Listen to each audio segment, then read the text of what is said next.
Hello mga sisi loves! Ayan, so maaga umalis si madam at nagbilin siya kaninang tanghali na linisin ko nga daw yung pangalawang kwarto nila. So, parang stock room lang nila yan, lagayan ng mga marurumi, lagayan ng mga stock nila, ayan. So, pinunasan ko na din yung mga naka-display kasi maalikabok na din. Nililinis ko lang siya once a year tuwing magcha-Chinese New Year. Ayun, kailangan bago mag-Chinese New Year or bago mag-change yung taon is malinis mo lahat ng buong bahay nila.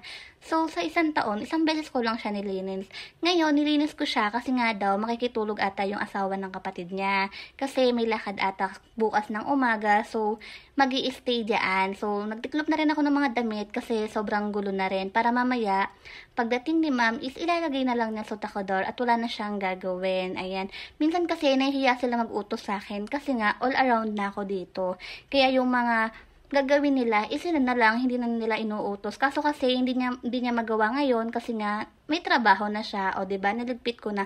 Tsaka nagugulat sila. Alam mo ba, ang tawag nila sa akin, robot nga ako. Kasi sobrang bilis ko nga daw kumilos. Parang basic lang sa akin lahat.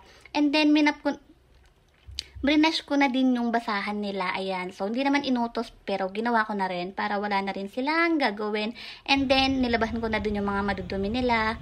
Ayun lang. Bye-bye!